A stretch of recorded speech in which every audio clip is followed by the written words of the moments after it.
en esta primera parte de la clase, voy a ir siguiendo, como siempre, las diapositivas del PowerPoint que les envío. En esta primera parte vamos a hablar de la decisión, que es un elemento central y que está íntimamente relacionado con la gestión del conocimiento y la cuestión del aprendizaje organizacional. Punto número 1 que me gustaría mencionar es hacer una diferencia entre la decisión política y la decisión administrativa. La decisión política es la que se evalúa en función de la coherencia entre lo que se hace, digamos, la decisión que se tomó y la visión o la ideología política o la propuesta política de quien decide. La decisión administrativa, en cambio, es un acto de gestión, ¿sí? Y se va a evaluar en relación a cuestiones que ya vimos, como son la eficacia, la eficiencia, la pertinencia. Entonces, no son exactamente la misma cosa, aunque están estrechamente relacionadas. El problema de la decisión dispersa, yo ya se los mencioné en la clase anterior, tiene que ver con la realidad de las organizaciones, sobre todo de las organizaciones públicas, pero también en muchos aspectos de las organizaciones privadas, de la decisión dispersa en la actualidad, es decir, la multiplicidad de actores que toman parte en un proceso decisional. Y no necesariamente de manera participativa hacia abajo, sino estoy hablando más que nada hacia arriba, que es lo que dificulta cuando la toma de decisiones incluyen el gobierno, los gobiernos de la región, los organismos internacionales, etc. Hay toda una multiplicidad de actores que entran en juego, que vienen a incidir en la decisión que se toma. Yo les había hablado de, como ejemplo, por ejemplo, toda la parte de negociación del pago de la deuda externa en nuestro país y la cantidad de actores que entran en juego, no solamente, digamos, a nivel institucional, como el Fondo Monetario, el gobierno, bueno, en fin, sino también una multiplicidad de actores locales y no locales, que son acreedores privados, que de una manera o de otra, digamos, tienen una incidencia y aunque no están por ahí sentados necesariamente a veces en la mesa de negociación, sí tienen capacidad de influencia en la economía como para torcer o no una decisión. La decisión, cuando hablamos en la perspectiva de gestión, yo les dije gestionar es básicamente decidir, ¿sí? La decisión es el acto central de la gestión, con todo lo que eso implica. Cuando uno toma una decisión, uno se pone en evidencia y carga con el costo y con los beneficios, las dos cosas. Entonces, si a uno no le gusta, digamos, exponerse, no es conveniente ocupar cargos de decisión, porque cuando a uno no le gusta exponerse o es inseguro a la hora de tomar una decisión y de asumir los costos que eventualmente ésta tenga, como vamos a ver en la clase próxima, sobre todo en el sector público, siempre hay costos a considerar, es preferible no ocuparlo porque uno genera problemas a la organización.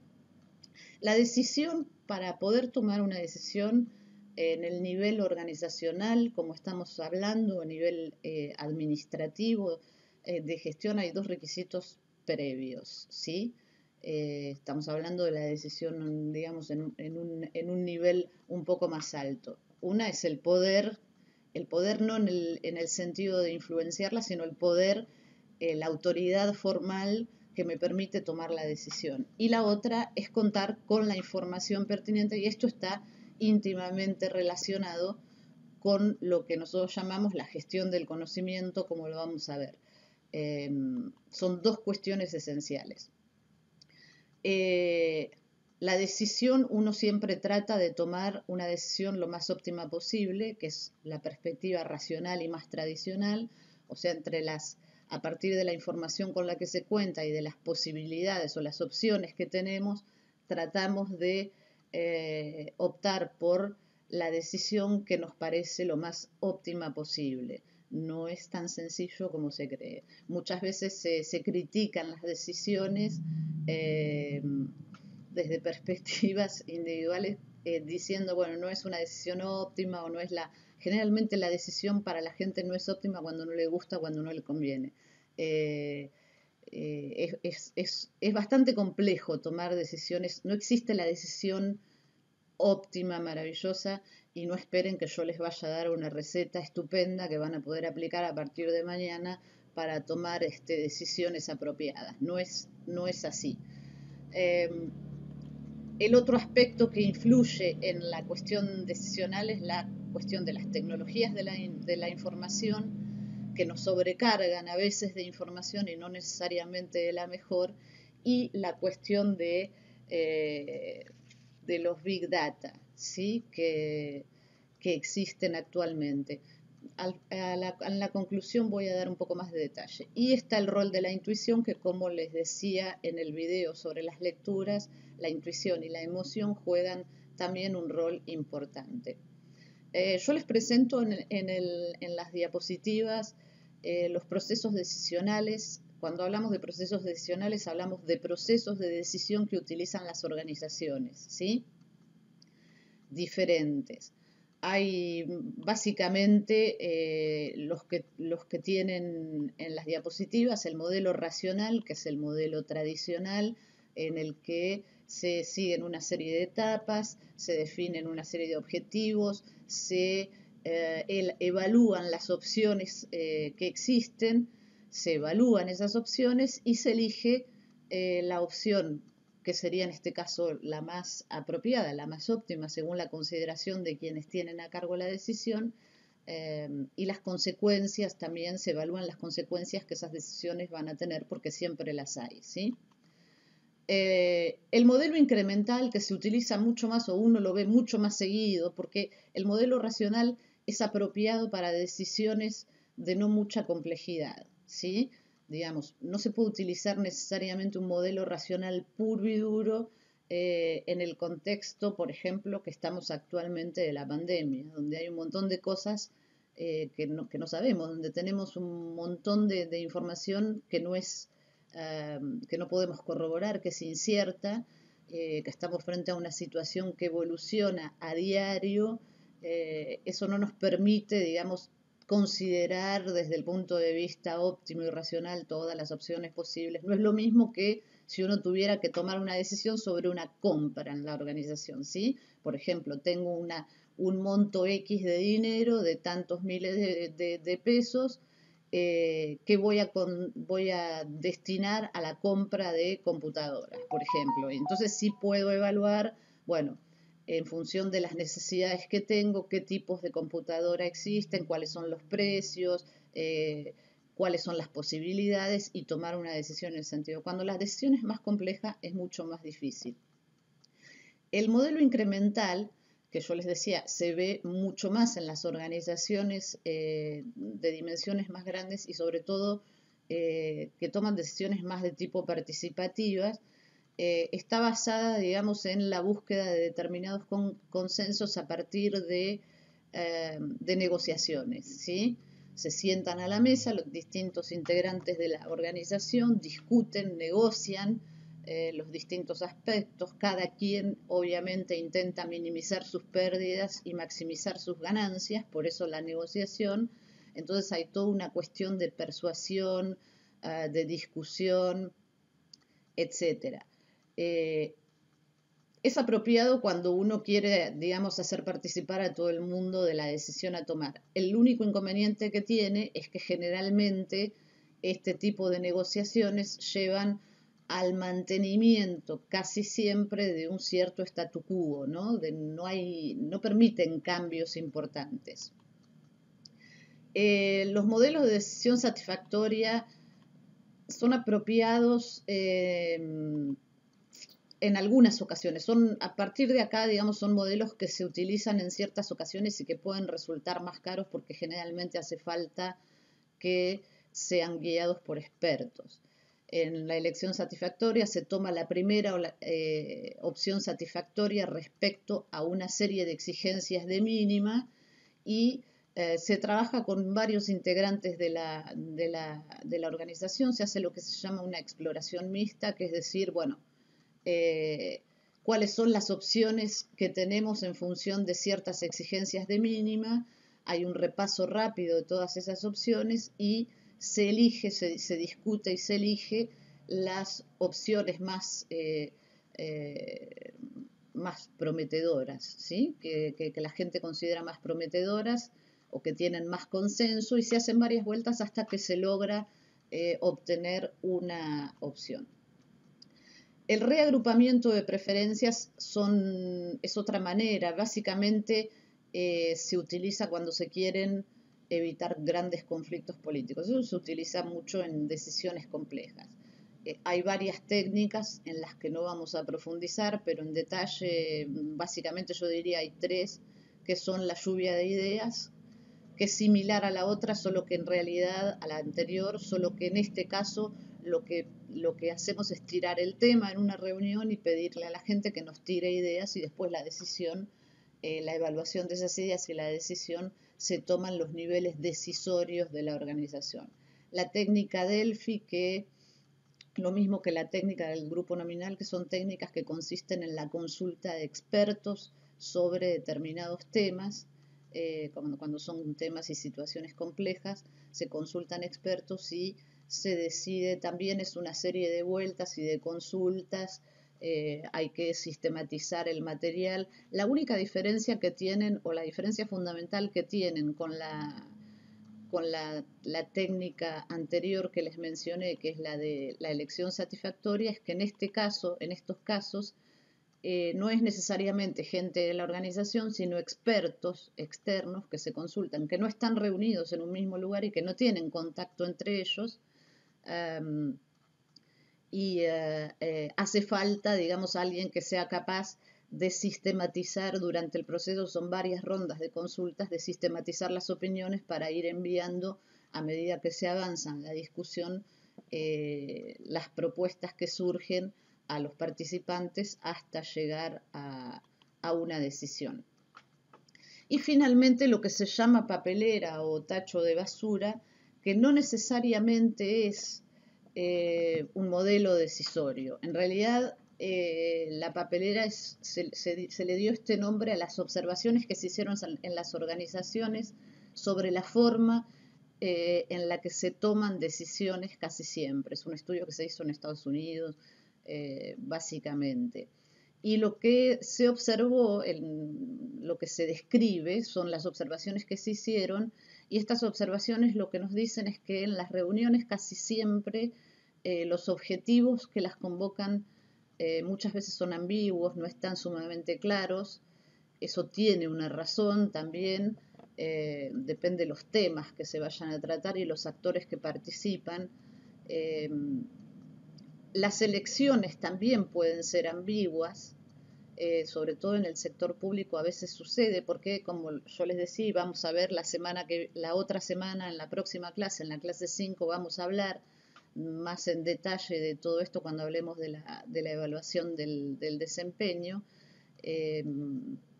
porque siempre que se toma una decisión en el sector público, la decisión implica favorecer a un sector y eso conlleva casi siempre desfavorecer a otro o no favorecer a otro, ¿sí?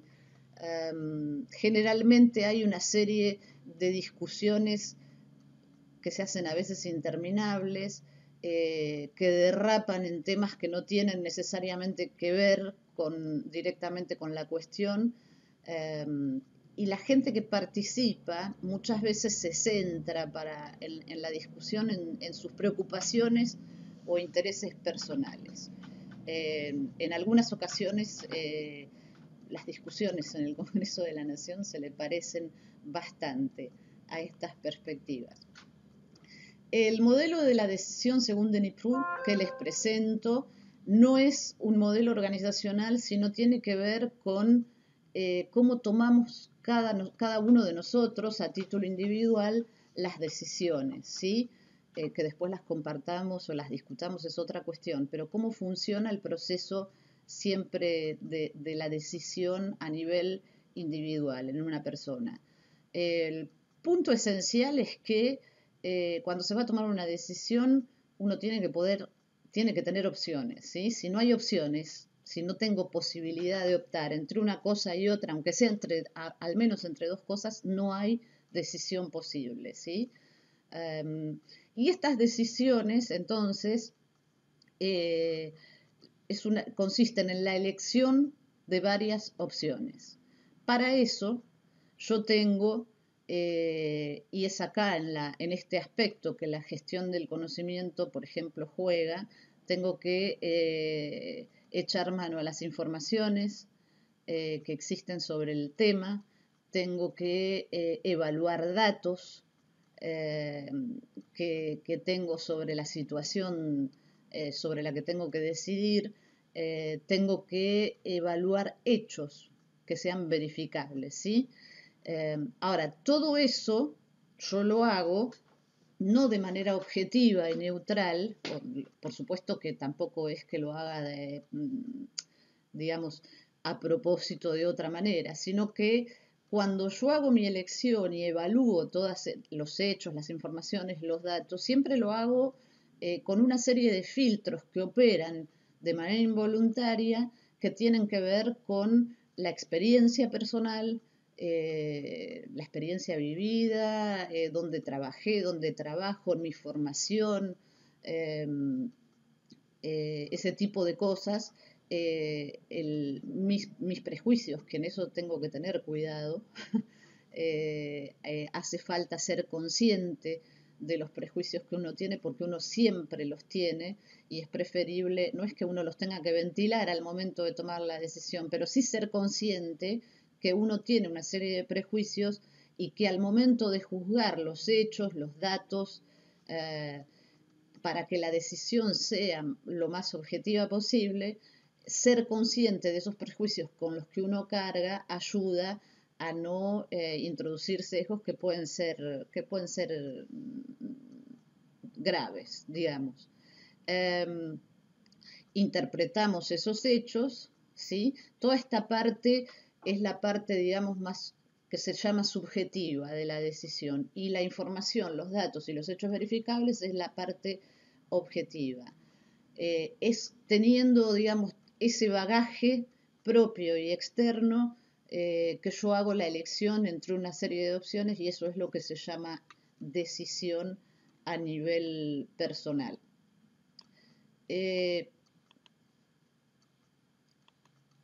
Hay una serie de niveles que a nivel organizacional podemos evaluar, según Forrester, que me pareció interesante dárselos. Hay distintos niveles de decisión que yo puedo tomar a título individual o al interior de la organización. Hay un nivel básico que es la decisión que se toma al azar. Cuando yo decido hacer algo sin pensarlo demasiado y eso es una decisión azarosa, ¿sí? Bueno, uno se levantó esta mañana, se puso el suéter colorado en lugar del verde, porque sí, porque lo agarró y ya está. Hay un segundo nivel, que es un nivel un poco más racional, pero sin relación a políticas en particular. Digamos, decisiones que uno piensa un poco más, que tienen un cierto raciocinio, pero que no están enmarcadas ni en normas, ni en reglas, ni en políticas elaboradas, etcétera, ¿sí? Ni en leyes, ni nada. Un tercer nivel, que es la racionalidad, sería lo opuesto del anterior, la racionalidad, pero basada en un marco más amplio. Este marco más amplio es tomo decisiones, pero teniendo en cuenta que estén dentro, en el marco, que sean tomadas en el marco de la ley, teniendo en cuenta el respeto de ciertas normas, de ciertos procesos al interior de la organización. Y un nivel 4, que es el que Forrester habla de elaboración de las políticas, en el que dice que los modelos, como por ejemplo los que estamos viendo, si bien nos pueden ayudar, no son necesariamente, no son suficientes, porque en la elaboración de políticas es cuando se toma una decisión política. Y la decisión política, podríamos decir que casi es como la decisión por esencia, tiene un componente de visión personal, de intuición personal, y un componente emotivo, como les decía al principio, que es muy importante.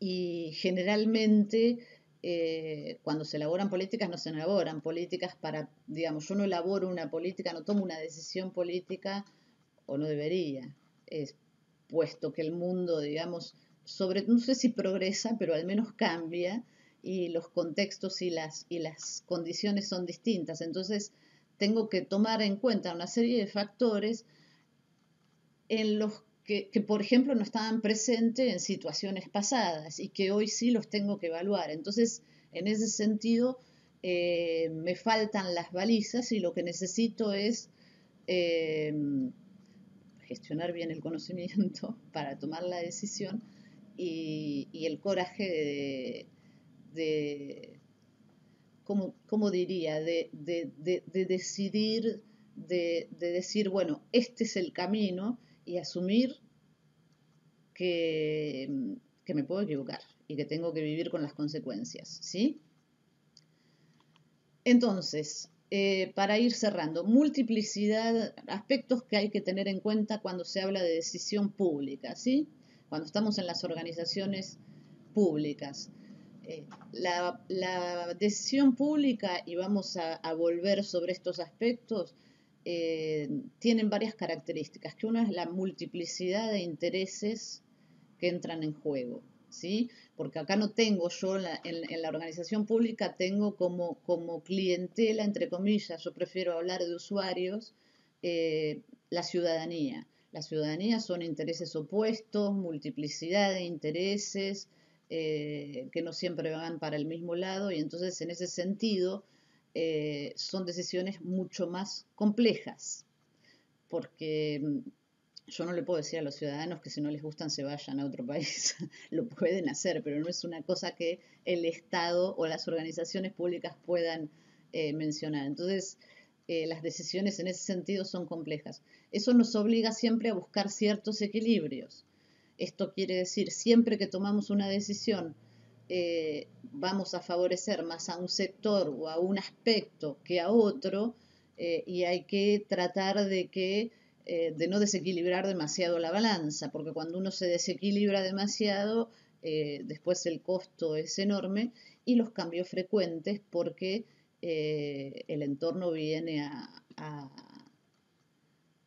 a obligarnos a modificar las cosas. En las organizaciones, por ejemplo, todo lo que tiene que ver con la administración pública, a veces hay cambios porque la conducción política, por una razón o por otra, bueno, hace cambios por la presión de los medios, por la presión de determinados grupos de presión, los lobbies, en fin, todo ese tipo de cosas, lo cual hace que a veces un programa que está funcionando, que está evolucionando, de golpe nos vemos obligados a cambiarlo, el cambio de un gobierno, todo ese tipo de aspectos. En conclusión, los elementos centrales y los aspectos a tener en cuenta. Yo resumiría diciendo, la decisión tiene un aspecto fundamental que es contar con la información básica, ¿sí? Con la información de base. Esto quiere decir no tener sistemas complejos en la organización que nos dan una cantidad de informaciones al minuto, porque eso no sirve más que para ahogarse en un mar de datos que uno después no sabe cómo evaluar o cómo sintetizar. Sí, en la medida en que yo tengo claro cuál es el problema al que me enfrento o sobre el cual tengo que tomar una decisión o quiero tomar una decisión, sí necesito la información que es pertinente. Y en este sentido, como yo les decía, la decisión se relaciona muchísimo con la gestión del conocimiento y con las organizaciones que aprenden o las organizaciones que se empecinan en ser burras eternamente. Hay tres aspectos en ese sentido de gestión del conocimiento que a mí me gustaría mencionar. Cuando se toman las decisiones sobre la modificación de programas, de procesos, generalmente la idea es, el objetivo es mejorar el desempeño, ¿sí? Que sea mejor de lo que es. Y la decisión nos debería ayudar a lograr algo más apropiado. Para eso necesito contar con información de calidad. Cuando yo digo información de calidad, digo en relación al problema y no en cuestiones necesariamente conexas, contar con información que se obtiene de distintas fuentes.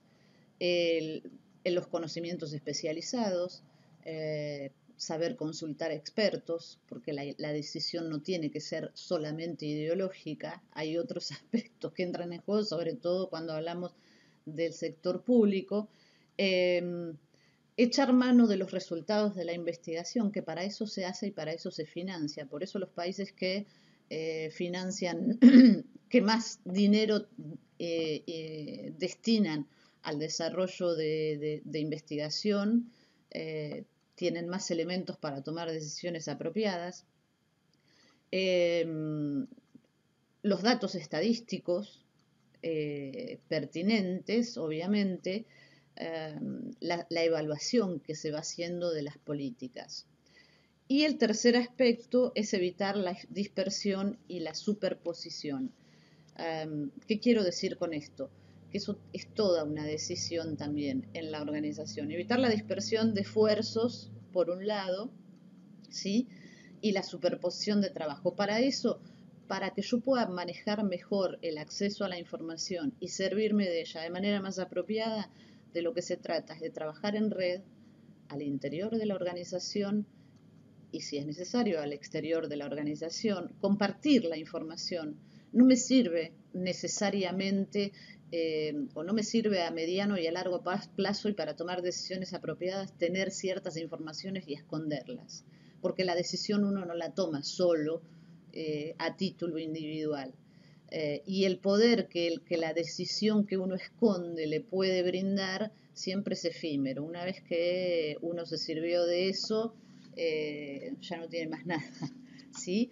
Entonces conviene, en realidad, es más, digamos, los estudios y lo que se ha evaluado es que funciona mejor o uno logra más consideración y, si se quiere, más poder de influencia cuando comparte información que cuando la esconde. Entonces, básicamente serían esos tres aspectos los que yo quería mencionar. También una referencia a los Big Data que se lo señalé al inicio, sobre todo en las condiciones en las que nos encontramos hoy, que necesitamos echar mano de una serie de informaciones que no necesariamente están al alcance de la mano. Hay toda una discusión sobre si los Big Data impactan sobre la libertad individual o no. Por ejemplo, todas las aplicaciones que se están multiplicando en el mundo y que se utilizan actualmente en numerosos países para seguir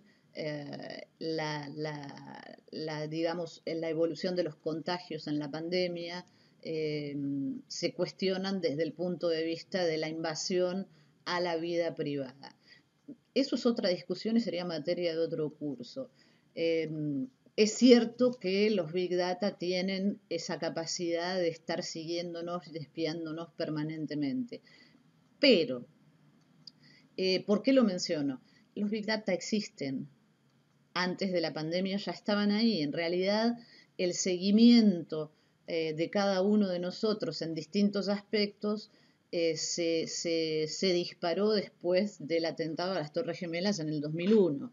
Si ustedes han viajado o observan eso, yo, por ejemplo, que vivía en Canadá y viajaba todos los años a la Argentina, cada vez que sacaba el pasaje, en un sector del boleto estaba inscrito pasajero asiduo, ¿sí? O sea que tenían controlado que yo viajaba bastante seguido, o por lo menos una vez al año, a la Argentina. Entonces, y hay un montón de otras cosas, Facebook, Google, el celular, que poco importa, aunque uno esté jugando, haciendo un juego, bueno, las compañías telefónicas tienen la información de dónde estamos y qué estamos haciendo, ¿sí? Todas esas aplicaciones, todos esos aparatos, todas esas cuestiones acumulan una serie de datos. Es interesante ver que cuando los gobiernos deciden utilizarlos en alguna medida, surge la cuestión de la libertad individual. Sin embargo, esos datos están, por más que decidamos ignorarlos y le digamos a los gobiernos que no los usen, están, ya los han utilizado, ya nos han manipulado con ellos. Si no vieron, hay una película que se llama Brexit, que cuenta cómo se logró el voto, cambiar el voto del Brexit en Gran Bretaña con la ayuda de la información que la Cambridge Analytica, que justamente trabaja con estos Big Data, proveyó a un sector. Si no la vieron, les recomiendo que la vean porque eso pone en evidencia muchas cosas. También hay documentales sobre cómo trabajó la Cambridge Analytica, que entre otras cosas tuvo incidencia en las elecciones en nuestro país en el 2015. Entonces, puesto que que existen, en alguna medida y para algunas cuestiones sería prudente echarles mano y es menos peligroso que la utilicen, claro que poniendo en claro con transparencia cuáles son los objetivos, los gobiernos que nosotros votamos y no que la sigan utilizando gente que no sabemos quién es, ni cómo la utilizan, ni para qué. Es un poco en ese sentido que yo ponía la cuestión del Big Data como un elemento importante. Hasta aquí entonces con el tema de la decisión.